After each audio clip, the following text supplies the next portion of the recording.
2월 26일 히사모와 미즈노리의 통키 뉴스는 라네맘닷컴의 후원으로 제작이 됩니다. 한국도 백신 접종이 시작이 되었습니다. 여러분, 백신 접종 후에 통증 함께 드시면 좋은 제품 미국의 에드빌과 얼리브를 추천드리고요. 특별히 두 가지 중에서도 얼리브 제품을 추천드립니다. 얼리브 제품은 라네맘닷컴에서 주문 가능합니다. 뉴스 바로 시작합니다. 렛츠고! 첫 번째 뉴스는 미국 금리 한파에 아시아 증시도 털썩 주저앉은 이 소식입니다. 미국의 국채 금리 상승에 따른 불안감으로 26일 아시아 증시가 일제히 하락했습니다. 어제죠. 이날 코스피는 86.74포인트 내린 3012.95의 장을 마쳤고요. 코스닥도 2.38% 하락했습니다.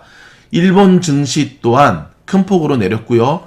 홍콩의 항생지수도 낙폭을 크게 보이고 있습니다. 중국도 하락했습니다. 모건 스탠리 캐피탈 집계한 가장 광범위한 아시아 태평양 주가지수, 이 안에 일본은 제외됩니다.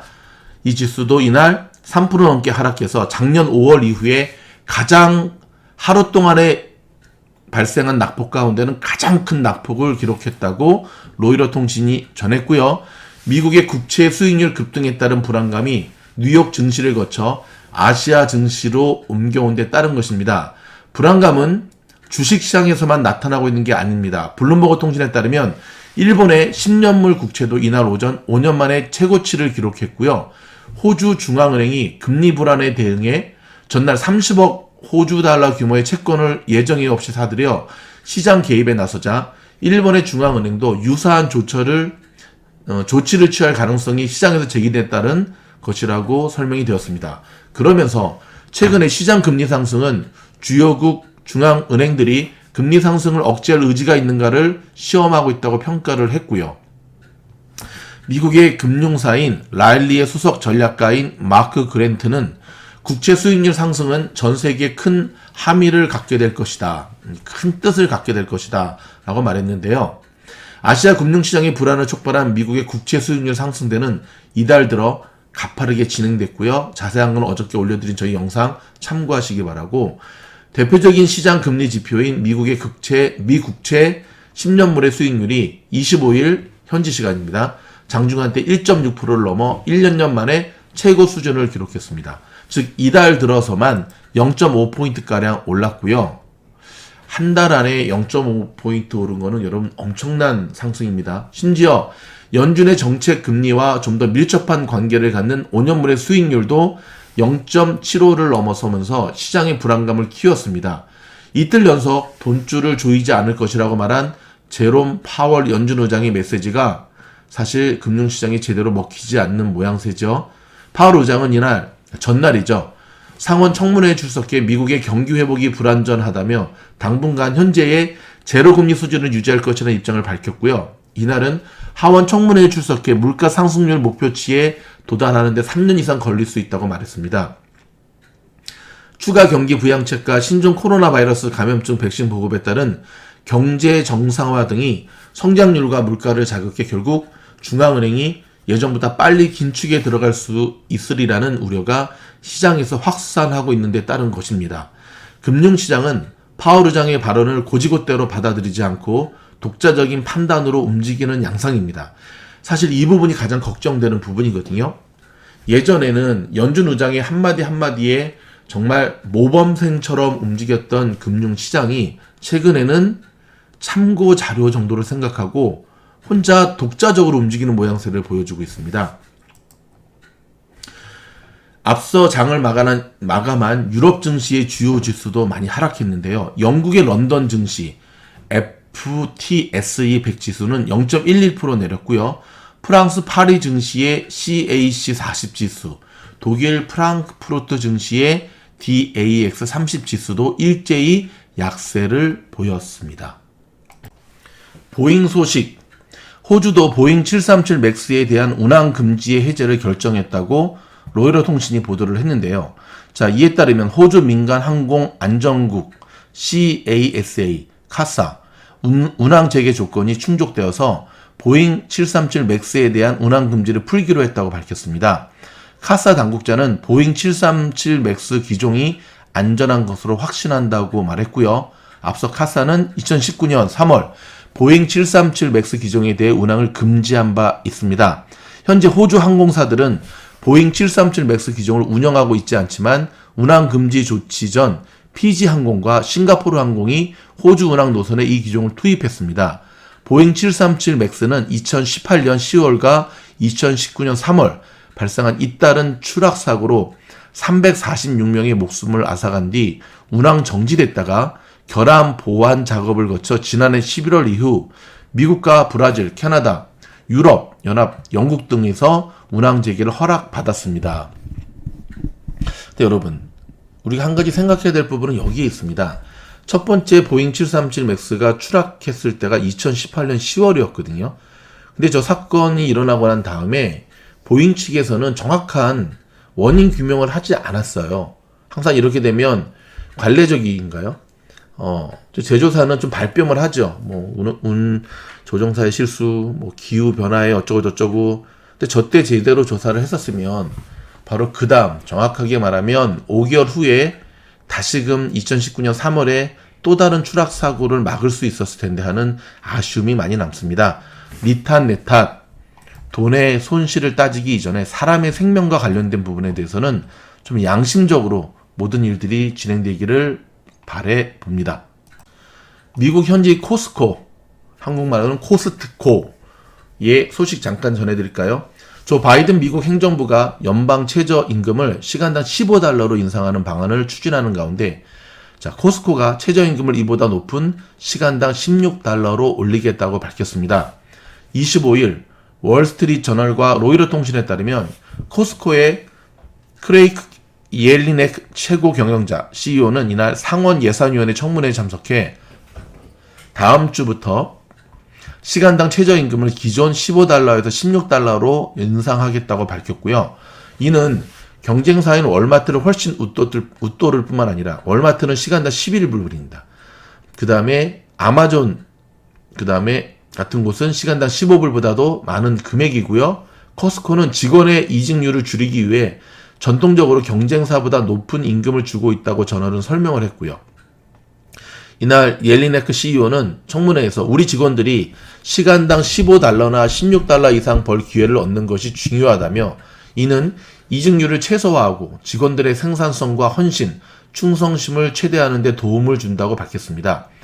코스코의 이번 임금 인상은 바이든 행정부가 연방 최저임금을 현재 시간당 7불 25달러에서 2025년까지 단계적으로 시간당 15달러로 올리는 방안을 추진하는 가운데 나왔다고 로이터 통신은 전했고요.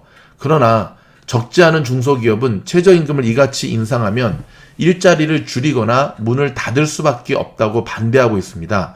상원 예산위원장인 버니 샌더스 의원은 이날 청문회에서 월마트와 맥도날드가 직원들에게 임금을 충분히 주지 않는다고 지적하기도 했고요. 월마트와 맥도날드의 CEO도 이날 청문회의 증인으로 출석이 요구됐지만 불참했습니다. 월마트의 더그 맥밀런 CEO는 출석 불참을 알리는 서한에서 연방 최저임금 인상 자체는 지지하지만 시간당 15달러는 일부 업종이나 지역에서 너무 높게 느껴질 수 있다는 입장을 밝혔습니다. 시간당 15불이 높다고요? 지금 물가가 얼마나 올랐는데. 일단 코스코의 이런 모습 저는 참 존경하고요. 여러분 코스코 가면 이 네임패드가 있잖아요. 명찰들을 직원들이 다 하고 있는데 거기 보면 숫자가 적혀 있습니다. 2000, 1995. 그거는 그 직원이 코스코에서 일한 지가 2000년부터 시작됐다는 거거든요. 코스코 보면 가장 이직률이죠. 그만두는 이직률이 낮은 기업 중에 한 곳인데 저는 문득 그런 생각을 했습니다. 코스코에 보면 갓 입사한 친구들이 이제 카트 정리부터 시작해서 점점 이렇게 올라가거든요. 정말 놀고 먹는 수많은 사람들, 미국에서 말입니다. 코스코에 취직해서 일하면 되는데 왜 취직을 안 할까? 왜 안 할까? 너무 인생을 쉽게 살려는 사람들, 땀의 소중함, 육체 노동의 소중함을 특별히 저는 이 코스코를 갈 때마다 두 가지를 참 제가 많이 느꼈는데, 첫 번째는요, 이 캐셔분들이 여자분들이 많으시거든요. 깜짝 놀랐습니다. 그들의 튼튼함에 대해서. 힘도 세고요. 뭐 임신했는데도 불구하고 막 번쩍번쩍 들어요. 그걸 보면서 저는 그때 제가 이제 한국에서 온 지 얼마 안 됐을 때였는데, 참 경쟁력이 없다. 누가?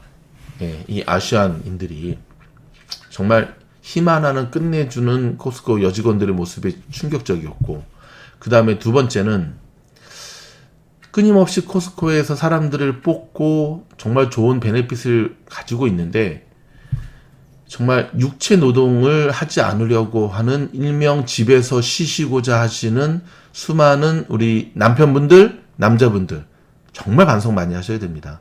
너무 인생을 쉽게 살려고 그러고 이 말하는 걸로 먹고 살려고 그러면 안 되고요.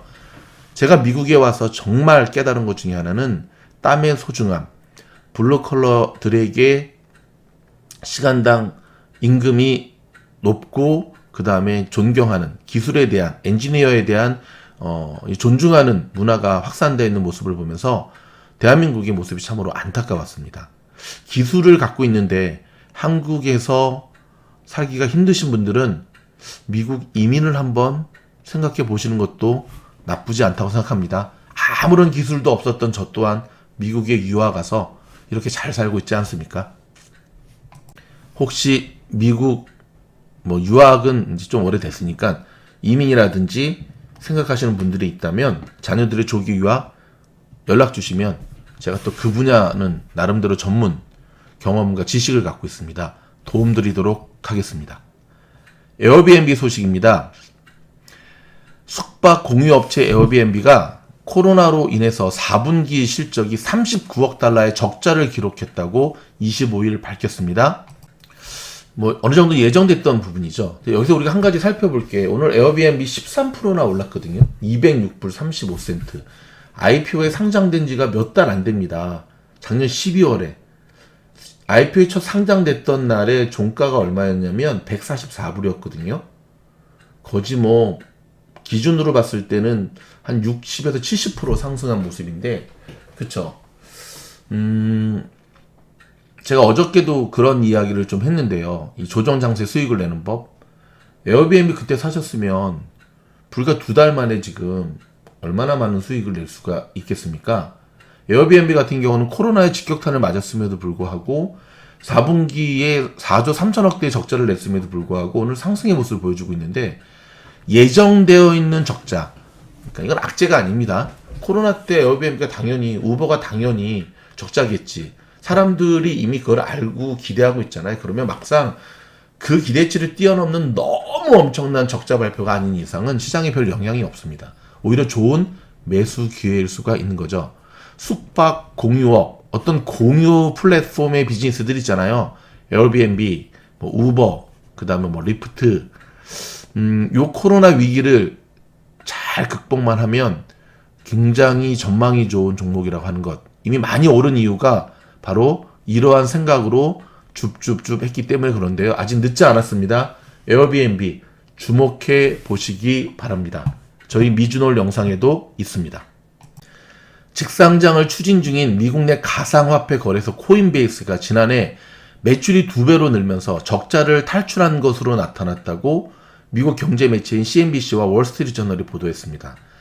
야, 참 비트코인의 파워죠. 그쵸? 이에 따르면 코인베이스는 미국의 증권거래위원회에 직상장을 추진하네요. 돈이 얼마나 많으면. 신청서를 제출했고요.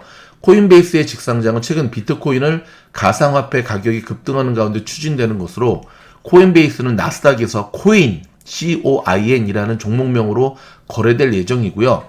이번 신청서에서 매출이 2019년 5억 3,300만 달러에서 지난해 13억, 와우, 하나 1조 4,575억 원으로 증가했다고 밝혔습니다. 특히 손익도 2019년 3천만 달러 적자에서 지난해 3억 2,200만 달러 흑자로 전환을 했습니다. 비트코인 등 가상화폐의 가격이 상승하면서 코인베이스를 이용한 거래가 늘어난 데 따른 건데요. 지난해 말 현재 코인베이스 이용자 수는 4,300만 명으로 집계됐습니다. 코인베이스는 자체적으로 보유한 가상화폐가 작년 말 현재 3억 1,610만 달러. 엄청나죠? 하나로 약 3,544억 원 규모로 2019년 말에 3,390만 달러보다 약 9배로 증가했다고 덧붙였고요. 코인베이스의 전체 자산 중 가상화폐의 비중은 약 30% 수준입니다. 캘리포니아주 샌프란시스코에 본사를 둔 코인베이스는 2012년 설립한 가상화폐 거래소입니다. 직상장되면 가장 핫한 종목이겠는데요. 일단 비트코인 가상화폐에는 관심 없지만 이와 관련된 종목은 미주놀에서도 늘 주목하고 있습니다. 상장만 되라. 저희가 좋은 영상으로 매수타임 잡아드리겠습니다. 백신에 대한 소식입니다. 미국 화이자와 독일 바이오테크가 신종 코로나 감염증 백신의 추가 접종을 통해 코로나 변이에 대한 백신 효과를 높일 수 있는지 검증에 착수했다고 월스트리트저널이 25일 보도했는데요. 그러니까 변종 코로나 바이러스에도 이게 적용되는지에 대한 건데 좀 일찍 시작했어야 되는데 좀 늦는 것 감이 있네요. 두 번째는 모더나 소식입니다. 올해 코로나 백신 매출액이 20조 원을 초과 예상된다고 합니다. 정말 모더나가 최대 수혜주로 보여지고요. 그 다음에 화이자, 그 다음에 존슨앤존슨으로 생각이 되는데 K 백신이 좀 많이 아쉽네요. 미국의 교직원 퇴직연금 기금 TIAA의 신임 최고 경영자 CEO로 JP모건 체이스의 흑인 여성 임원 출신인 썬더 브라운 더킷이 임명됐다고 월스트리트저널이 25일 보도를 했는데요. 더킷은 월가를 상징하는 금융사 중 하나인 JP모건에서 4만 명의 직원과 4,400여 지점을 관장하는 소비자 금융 부문 CEO를 맡아왔습니다. 그는 TIAA의 현 CEO인 로저 퍼커슨의 뒤를 이어 오는 5월 초 취임할 예정입니다. 세계적인 컨설팅 회사인 맥킨지앤캠퍼니의 케빈 스니더 글로벌 회장이 경영 방식에 대한 내부 불만이 제기되면서 재선임에 실패했다고 월스트리트저널이 24일 보도했습니다. 이에 따르면 스니더 회장은 시니어 파트너 650명이 참여한 글로벌 회장 선출 투표 1단계를 통과하지 못했고요. 맥킨지의 글로벌 회장이 재임에 실패한 사례는 수십 년 만에 처음으로 나온 것이라고 저널은 전했습니다. 맥킨지는 3년마다 시니어 파트너들의 3단계 투표를 거쳐 글로벌 회장을 뽑았고요. 스니더의 재임 실패 배경 중 하나로는 파트너들의 자율권을 제약한 조치들이 지목된다고 소식통은 전했습니다. 소프트뱅크가 투자한 미국의 로봇 기술 업체 버크셔 그레이가 기업 인수 목적 회사, 즉 스펙의 합병을 통해 상장하기로 합의했다고 24일 밝혔습니다. 요즘 스펙 상장이 미국 여기서는 좀 대세로 잡히는 부분이죠. 자, 로이터 통신 보도에 따르면 버크셔 그레이는 이날 레볼루션 엑셀레이션 에쿠지션 코프 RAAC 스펙과 합병하기로 했다면서 이번 합의로 4억 1,300만 달러의 현금을 확보할 수 있을 것으로 기대한다고 말했습니다. 합병 회사의 기업 가치는 27억 달러로 이번 거래 과정에서 평가되었습니다. 잭도시가 이끄는 모바일 결제 업체 스퀘어. 자, 스퀘어 아시죠? 올해 1월 비트코인을 처음으로 거래한 이용자가 100만 명에 달했다고 이 회사 최고 재무 책임자가 암리타 아우지가 24일 밝혔는데요. 자, 아우자는 이날 미 경제매체 CNBC 방송에 출연해서 지난해 스퀘어의 앱을 이용해 비트코인을 거래한 이용자가 300만 명이었다면서 이같이 말했습니다. 엄청나죠? 스퀘어는 2018년 1월부터 자사 앱을 이용해 비트코인을 사고 팔 수 있도록 했습니다. 웹을 통해서도 사고 팔 수 있습니다. 최근 스퀘어를 통한 비트코인 신규 거래자 증가는 비트코인 가격의 급등세와 맞물려 있다고 CNBC는 평가했고요. 비트코인 가격은 1월 초에는 개당 3만 달러에도 못 미쳤으나 같은 달 8일에는 4만 달러에 달했고요. 2월 22일에는 5만 8천 달러를 넘기기도 했습니다. 한편 스퀘어가 자체적으로 구입해 보유하고 있는 비트코인은 총 8,027개에 달해 현재 가격으로는 약 4억 400만 달러. 하나 4,480억 원에 달합니다. 가상화폐 사이트인 코인데이스에 따르면 비트코인은 25일 오후 3시 현재 5만 450달러에서 거래되고 있습니다. 대규모 정전 사태를 겪은 미국의 텍사스주 주민들이 전력시장 규제 완화로 16년간 종전보다 280억 달러 요금을 더 냈다고 월스트리트 저널이 미 에너지 정보청 자료를 인용해 24일 보도했습니다. 오전에 정신줄 부여잡고 때도 살짝 언급을 해드렸는데 워런 버핏의 참 좋은 친구자 파트너가 있습니다. 멍거라고 하죠. 찰리 멍거. 투자의 기재 버핏의 단짝이자 오랜 사업 파트너인 찰리 멍거. 나이가 97세입니다. 워런 버핏이 90세. 대박이죠. 최근 투자 광풍에 대해 우려하면서 비트코인과 테슬라 주식 거품 중 어느 게 더 나쁜지 고르기 어렵다며 양쪽 모두의 부정적인 평가를 내렸습니다. 우리 테슬라 주주들이 들을 때는 좀 기가 찰 그리겠네요. 하지만 이러한 명장들의 이야기는 우리가 귀다듬어 귀 기울여 들어야 됩니다. 그는 벼룩과 이의 순서를 정할 수 없다고 한 세뮤얼 존슨 18세기 영국의 작가거든요. 말을 인용하면서 질문에 답을 하는데 비슷한 어려움을 느낀다며 어느 것이 더 나쁜지 모르겠다. 그는 비트코인과 관련해서는 변동성이 너무 커 교환의 매개체가 될 것으로 생각하지 않는다며 나는 비트코인을 절대 사지 않을 것이라고 말했다. 특히 멍거는 최근 투자 열풍에 휩쓸리는 개인 투자자들을 염려하면서 초보 투자자들이 무료 주식 거래 앱인 로빈훗을 통한 거래 버블, 거품에 유인되고 있다고 밝혔습니다. 그는 1700년 영국 회사 사우스시 거품 사례도 얘기하면서 인간의 탐욕과 중개업계의 공격성이 때로 이런 거품을 만든다며 현명한 사람이라면 발을 들여놓지 않는다고 덧붙였고요. 그는 워런 버핏 회장의 오랜 사업 파트너로 워런 버핏의 이 버크헤이셔의 부회장을 맡고 있습니다. 한편 스웨덴 핀테크 기업 클라르나 최고 경영자인 세바스티안 시에미아트코프스키는 CNBC 인터뷰에서 비트코인 매입을 부추기는 트윗 글들에 대해 우려를 표시하면서 규제 당국의 개입 필요성을 제기했고요. 그는 일반 투자자들이 가상화폐를 사라고 권고하는 트윗에 의해 위험에 대한 생각 없이 이끌 수 있다고 우려스럽다고 지적을 했습니다. 사우디아라비아가 첫 번째 마이너스 금리 채권 국채를 발행했네요. 약 15억 유로 조달 목표랍니다. BMW가 애플과의 가장 이상적인 협력 상대다라고 하는 보고서가 나왔네요. 여러분 어떻게 생각하십니까? 둘 다 너무 자존심이 세가지고 파트너십이 이루어질지는 잘 모르겠습니다.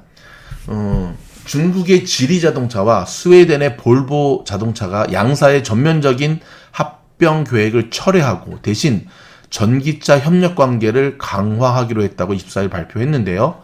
아시다시피 중국의 지리 자동차와 이 볼보 이미 중국에 넘겨졌죠. 중국에 팔렸는데 완벽한 합병을 논의 중이었거든요. 근데 한 발 빼서 그냥 전기차만 우리 서로 만들자라고 얘기를 했답니다.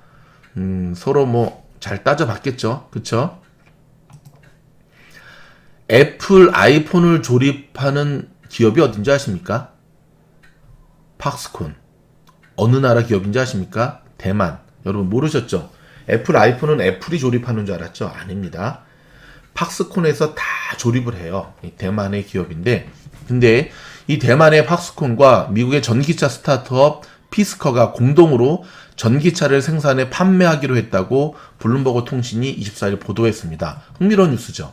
이에 따르면 양사는 이날 발표한 공동 성명에서 전기차를 공동 개발해 팍스콘이 생산하고 피스커 브랜드로 판매하기로 하는 내용의 양해 각서 MOU를 체결했다고 밝혔고요. 양사는 올해 하반기에 정식 계약이 체결될 것이라면서 출시는 2023년 4분기로 계획하고 있다고 소개를 했습니다. 또 연간 25만 대 이상의 전기차를 생산해 북미와 유럽, 중국, 인도 등지에서 판매할 계획이라고 덧붙였습니다. 미국 현지 뉴스, 중요한 헤드라인 뉴스 중심으로 전해드리도록 하겠습니다. LA 카운티의 코로나 사태가 본격적인 안정기에 접어들고 있습니다. 입원 환자 수가 석 달 만에 처음으로 2,000명 밑으로 떨어졌고요. 하락 조짐이 없던 중환자 비율까지도 낮아졌습니다. 1조 9천억 달러의 구호 패키지가 오늘 연방 하원 투표에서 통과가 확실해지고 있고요. 그러나 상원에서는 최저임금 인상안이 구호 패키지에 포함될 수 없다는 유권 해석이 나와 새로운 암초를 만났습니다. 이것 때문에 오늘 주식시장이 날아가지를 못했어요. 참 답답하네요. 일본군 위안부를 자발적 매춘부로 규정한 마크 램지어 하버드대 교수가 자신의 실수를 인정했습니다. 특히 한국인 위안부 피해자가 매춘 계약을 맺었다는 계약서도 발견하지 못했다고 시인했습니다. 이쯤 되면 하버드대 교수직에서 물러나고 정말 CNBC 방송이나 CNN 뉴스에 나와서 공식적으로 사과해야 되죠. 백신 접종으로 코로나 사태가 진정되면서 고용시장이 속도는 느리지만 크게 개선되고 있고요. 신규 실업수당 청구 건수는 크게 감소했으나 실업수당을 받고 있는 실직자들은 다시 늘어나고 있는 추세입니다. 코로나 사태 속에 LA 카운티 주민의 3분의 1이 식사를 제대로 하지 못하고 있는 것으로 나타났고요. 카운티 정부는 1억 3,500만 달러를 투입해 식사 지원 프로그램 시행에 나선다고 밝혔습니다. 앤서니 파우치 소장은 코로나 백신을 접종할 기회가 있을 때 연기하지 말고 맞아야 한다면서 백신 접종을 더 오래 기다릴수록 변이 바이러스가 더 생긴다고 강조를 했습니다. 백신 접종이 시작된 지난해 12월 말부터 올해 2월 초까지 요양원 등 장기 요양시설의 코로나 신규 확진자는 80% 이상, 사망자 수도 60% 이상 급격히 줄고 있습니다. 도널드 트럼프 대통령과 공개적으로 충돌을 빚은 미치 맥코널 공화당 상원 원내대표가 트럼프 전 대통령이 차기 대선 후보가 되면 전적으로 지지하겠다는 입장을 밝히면서 한 발 물러섰습니다. 미국이 시리아에서 이슬람 민병대 시설에 대한 공습을 단행했는데요. 바이든 정부 탄생 후 첫 번째인 이번 군사 공격은 미국과 우방에 대한 공격은 반드시 응징한다는 원칙에서 출발한 작전입니다. 한국에서 역사적인 코로나 백신 접종이 시작이 되었습니다. 한국에서 코로나 환자가 발생한 지 13개월 만에 노원구 보건소의 60대 여성 요양 보호사가 첫 번째 접종을 받았습니다. 미얀마 군부의 폭력 진압에 대한 국제사회의 분노가 날로 높아지고 있습니다. 세계은행이 미얀마에 대한 자금 지원을 중단하기로 했습니다. 미국은 캐나다 등 서방 동맹국들과 함께 중국의 소수민족 인권 탄압을 내세워 중국의 내년 2월 동계올림픽 보이콧을 압박하고 있는데요. 반면 중국은 정상적인 개최를 위해 총력전을 펼치고 있습니다. 자동차 전복 사고로 다리를 심하게 다친 타이거 우즈가 하버 UCLA 외상치료 전문 병원에서 응급수술을 마친 뒤에 정형 외과적 치료와 회복을 위해 시더스 사이나이 병원으로 옮겨졌습니다. 좀 전에 알려드렸던 하버드대 램지어 교수, 확실히 벗기는 기사 하나 소개해드릴까요? 제목은 이렇게 시작합니다. 하버드대 램지어 교수의 가면이 벗겨지고 있다. 램지어와 가깝다는 하버드대 진희석 것은 한국명 석지영. 저 석지영 교수 아는데. 석지영 교수가 26일 뉴요커에 올린 장문의 글에는 램지어 교수가 최소한의 학문적 양심을 저버린 사례들이 여러 곳에서 나온다고 이야기를 했는데요. 바로 그 근거를 하버드대 카터 에커트 교수와 앤드류 고든 교수가 추천했다고 석 교수는 주장을 했는데, 그러니까 무슨 말이냐면 램지어 논문의 핵심이 바로 위안부의 자발성, 한국 여성들이 당시 위안부 계약을 체결했다는, 자발적으로 했다는 건데, 그렇다면 그 계약 부분은 어디에 근거에 주장했을까라는 부분이거든요. 결론적으로 램지어가 인용한 글들 어디에도 그런 내용은 나와 있지 않습니다. 즉 램지어가 인용한 글뿐만 아니라 그 글이 1차 자료, 2차 자료, 다시 2차 자료 언급한 3차 자료에도 마찬가지거든요. 물론 계약 부분이 언급된 자료를 찾았다고 합니다. 근데 알고 보니까 1939년 당시 일본에서 룸살롱 여성 등을 채용 시 쓰던 계약서의 샘플이었다는 겁니다. 이런 나쁜... 이들은 한국 여성들이 서류 계약은 물론 구두 계약을 체결했다는 어떠한 정보를 얻지 못했다고 했는데요. 이들은 설사 당시에 한국 여성들이 계약을 했다고 손치더라도 한국 여성들이 그 계약이 무엇을 의미하는지 알 수 없었을 것이라고 강조했습니다. 뭐 다 일본말로 썼을 거니까요. 실제로 한 일본 여성이 위안부로 모집돼 현장에 갔다가 하는 일이 성매매라는 사실을 알고 깜짝 놀랐다는 1940년 일본 주요 신문의 기사도 있다고 전했습니다. 자, 그렇다면 이런 내용을 전해들은 램지어 교수의 반응은 어땠을까요? 자, 전화로 석 교수는 램지어와 이메일과 전화로 이야기를 나눈 내용을 밝혔는데요. 램지어가 석 교수에게 나는 한국인들이 체결한 계약은 가지고 있지 않다며 전쟁 이전에 일본에서 성행했던 계약 매춘 관련된 연구 및 역사 기록은 어마어마하게 많다고 말했다고 합니다. 즉, 한국 여성의 위안부 관련 계약을 발견하게 된다면 멋질, so cool 것 같다고, 그러나 그동안 찾을 수 없었다. 앞으로도 찾기 힘들 것이다. 라고 말했다는 겁니다. 결국 램지어는 전쟁 이전에 일본에서 성업 중이던 계약 매춘을 전쟁 후 상황으로 멋대로 옮겨다가 억지로 깨맞췄을 가능성이 높습니다. 램 교수는 자신의 논문에서 일본 정부가 매매춘 종사자들만을 상대로 여성들을 모집하라는 관련 규정을 가지고 있었다고 주장하며 두 건의 일본 정부 문건을 근거로 제시를 했는데요. 근데 두 문건 가운데 하나에는 어떤 여성들은 납치와 비슷하게 킹래핑, 모집됐다고 기술된 대목도 있었다고 합니다. 즉, 자료를 제대로 인용하지 않은 것을 넘어 근거 자료를 인용하면서 자신의 입맛에 맞는 부분만 갖다가 썼거나 아니면 아예 반대로 해석한 거죠. 석지영 교수는 램지어의 또 다른 놀라운 인용 반칙 사례도 제시했는데요. 램지어가 문제의 그 논문에서 위안부 계약의 증거로 제시했던 오사키란 이름의 10살짜리 일본인 소녀의 이야기입니다. 즉, 램지어는 논문에서 오사키가 10살이 되었을 때 위안부 모집책이 300엔의 선급금을 제안했다. 오사키는 그 일이 수반하는 것이 뭔지 알았기 때문에 그 모집책은 그를 속이려고도 하지 않았다며 어느 문서를 인용했는데요. 그러나 에이미 스탠리 교수, 노스 웨스턴대는 해당 문서를 직접 살펴보니까 이 소녀가 위안수 업자에게 이렇게 말한 대목이 빤히 적혀 있었다고 합니다. 즉, 이런 일에 대해 이야기하지 않고 우리를 데려와 놓고 이제 손님을 받으라니 당신은 거짓말쟁이다. 근데 해당 문서에는 이런 대목도 나온다고 합니다. 첫날 밤을 보냈는데 우리는 공포스러웠다. 남자와 여자가 하는 일이 이런 일인 줄 미처 몰랐다. 나는 너무 무서웠다. 우리는 좀처럼 믿을 수가 없었다. 일본 정부가 위안부의 역할에 대해 어떻게 거짓으로 설명하면서 모집했는지 짐작케 하는 대목인데요. 더욱 가관인 것은 램지어가 이 소녀의 활약을 계약의 증거로 제시하면서 위안수 업자를 버젓이 주인이라고 표현했다는 점입니다.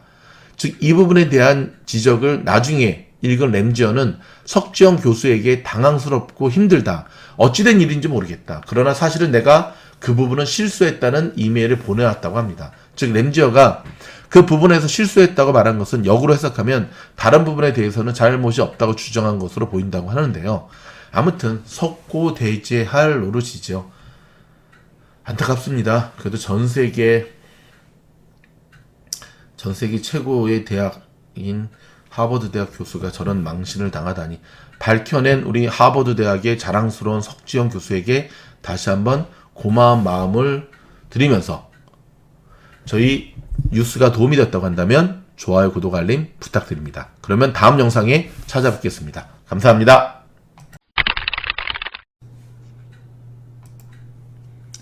주무실 때 모두 재생은 미주놀 들어가셔서요.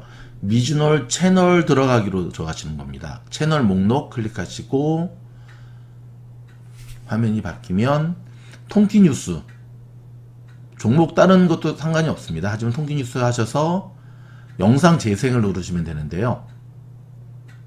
자, 특별히 왼쪽에 반복 재생 꼭 누르셔야 됩니다. 요걸 딱 누르시고 주무시면 됩니다. 아주 간단하죠?